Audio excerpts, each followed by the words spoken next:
Hi! Welcome to our new house tour to our Lotus Grand located in Masaito Drive, Bacoor Boulevard, Cavite. So this is our Belisha model. So this is minimum lot area of 99 square meters and then the floor area is 86 square meters.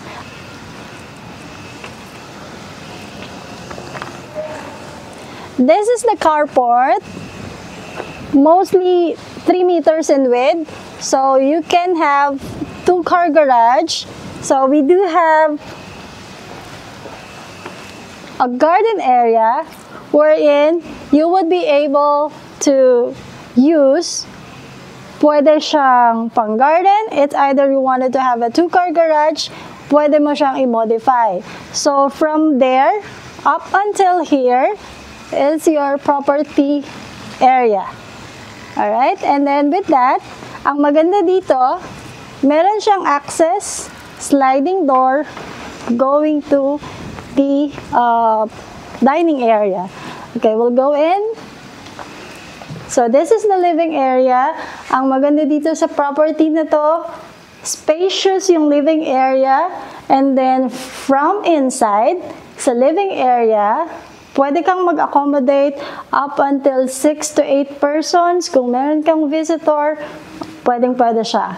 And then also for the dining area, you can accommodate up until 6 to 8 seaters. So, pag meron kayong events, meron kayong mga visitors, they can come in. Also, dito sa kitchen natin, kung makikita ninyo, napaka-simple lang ng turnover. But the good thing about that one, kasama na yung base cabinet. And then, pwede mo siyang i-modify. You can add on wall cabinets from here. And then also, dito sa area na to, dito ka pwede maglagay. Kung pwede kang maglagay ng range, pwede dito, as well as your refrigerators. And then this way is your access para dito sa service area. For the service area, you can use the space up until dun sa taas. High ceiling din tayo. Pwede mong gamitin to for your laundry area. So, ito yung space na pwede mo siyang gamitin just in case. Pwede mo rin siyang ipa-tiles if you want para at least ma-cover up yung remaining areas na pwede mong gamitin for your laundry area as well. Dito tayo sa loob. Alright, so dito sa loob, so ito yung ating toilet and bath. For the toilet and baths, the good thing about dito, turnover niya, meron ka ng fully tiled na bathroom, and then naka-drop yung flooring natin. So, pwede mo siyang gamitan ng shower enclosures. So, dito, ang maganda naman dito, fully tiled na din. For this area, pwede mo siya lagyan ng accent wall. That's the reason bakit walang nilagay si developer is because para pwede mo siyang lagyan ng mirror, pwede mo siyang lagyan ng accent tiles. And this also yung bedroom sa ground floor. Alright, so for the bedroom sa ground floor, tatanong kayo, bakit nasa ground floor? Simply because, alam naman natin yung mga Pilipino is family-oriented. So, if you do have parents na hindi na pwedeng umakyat, so basically, that's the main purpose ng property na to. Dito sila mag-bedroom, dito sila gagamit ng rooms nila, para sila, hindi na sila akyat sa taas. Alright? So, for the rest of the rooms, those are located dito sa taas. Tara, akyat tayo. So, ito, high ceiling na siya. Manonotice nyo, if you wanted to put in a chandelier, pwede. Okay. We'll go with the 2 bedrooms. We'll go first dito sa 2 bedrooms. Alright, so for this area,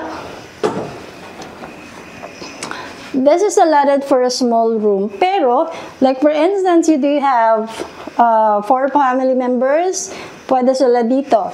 This is intended also for room na, like for instance, kung pwede yung mga magkakapatid, pwede rin siya yung mga, kung meron kayong for guest room, pwede siya.